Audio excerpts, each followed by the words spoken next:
Un sage est puissant. S'il est savant, il est 2 fois plus fort. Aussi, calcule bien ton affaire si tu pars à la guerre. Un grand nombre de conseillers donne la victoire. Un homme stupide ne peut pas atteindre la sagesse. C'est pourquoi il ne doit pas ouvrir la bouche quand on discute des affaires de la ville.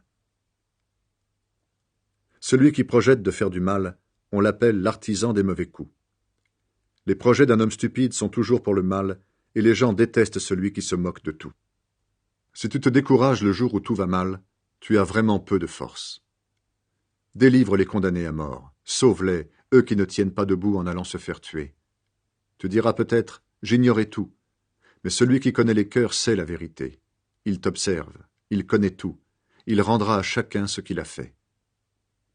Mon enfant, mange du miel, parce que c'est bon pour toi, et il sera doux dans ta bouche.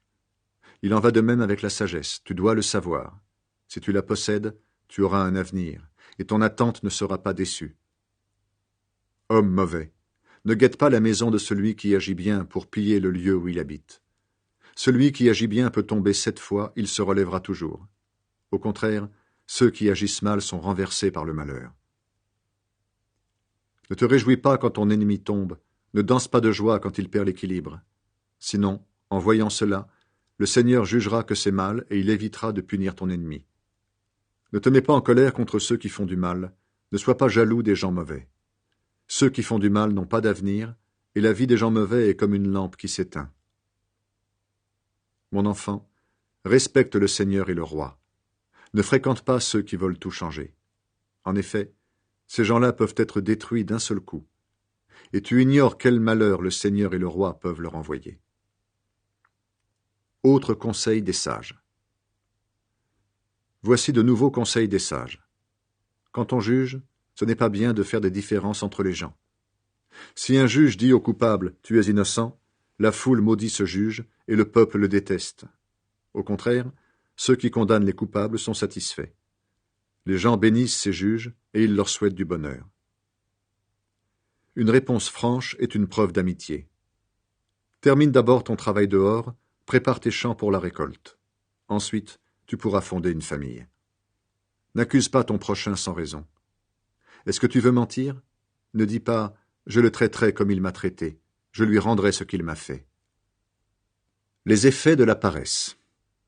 Un jour, je suis passé près du champ d'un paresseux, près de la vigne d'un homme sans courage. Les mauvaises herbes poussaient partout, tout était caché par les épines, le mur de pierre était tombé. J'ai réfléchi à ce que j'avais vu, et j'en ai tiré cette leçon. Tu dors un peu, tu fermes les yeux un petit moment, tu restes couché sans rien faire. Pendant ce temps, la pauvreté arrive chez toi comme un promeneur, la misère te surprend comme un pillard. Voici d'autres proverbes de Salomon. Des écrivains de la cour d'Ézéchias, roi de Juda, les ont mis par écrit. Proverbes variés. La gloire de Dieu, c'est d'agir de façon cachée. La gloire des rois, c'est de découvrir ce que Dieu a caché. Nous ne pouvons pas connaître la hauteur du ciel, ni la profondeur de la terre. De même, nous ne pouvons pas connaître le cœur des rois. Enlève les déchets de l'argent, le bijoutier en fera un objet précieux. Enlève les gens mauvais de la cour du roi, il gouvernera avec justice, et ainsi, son pouvoir deviendra plus solide. Ne te vante pas devant le roi, et ne prends pas la place des grands. Il vaut mieux qu'on te dise « monte plus haut » plutôt que d'être abaissé devant un chef. Ne raconte pas trop vite au tribunal ce que tu as vu. Si ton adversaire prouve que tu as tort, qu'est-ce que tu feras ensuite? Si tu te disputes avec ton voisin, règle ton problème avec lui, mais ne raconte pas ce qu'un autre t'a confié. Sinon, celui qui t'entend peut t'insulter, et tu ne pourras pas rattraper ce que tu as dit de mal. Une parole dite au bon moment est aussi précieuse que des objets en or décorés d'argent. Pour quelqu'un d'attentif, le reproche d'un sage est comme un anneau ou un collier d'or pur. Un messager fidèle rend des forces au maître qui l'envoie. Il est comme la pluie qui rafraîchit en pleine chaleur. Celui qui promet des cadeaux sans les donner ressemble aux nuages et au vent qui n'apportent aucune pluie. Avec beaucoup de patience, on peut persuader un juge. Avec beaucoup de douceur, on peut enlever des obstacles.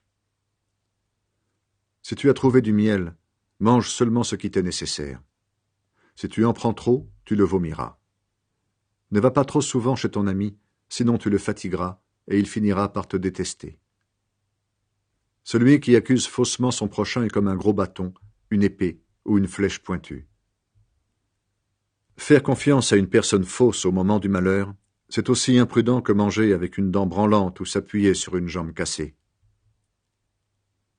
Chanter des chants de joie à une personne malheureuse, c'est comme quitter ses vêtements un jour de froid ou mettre du vinaigre sur une plaie. Si ton ennemi a faim, donne-lui à manger. S'il a soif, donne-lui à boire. En faisant cela, tu le gêneras comme s'il avait des charbons brûlants sur sa tête, et le Seigneur te récompensera. Le vent du nord amène la pluie, les mensonges appellent la colère des autres. Il vaut mieux habiter dehors que loger avec une femme qui aime les disputes. Une bonne nouvelle venue de loin, c'est de l'eau fraîche pour quelqu'un qui meurt de soif. Une personne qui agit bien mais qui tremble devant un homme mauvais ressemble à une source ou à un puits qu'on a sali. Il n'est pas bon de manger trop de miel, ni de rechercher trop d'honneur. Une personne qui ne domine pas sa colère est comme une ville ouverte, sans mur de défense. À propos des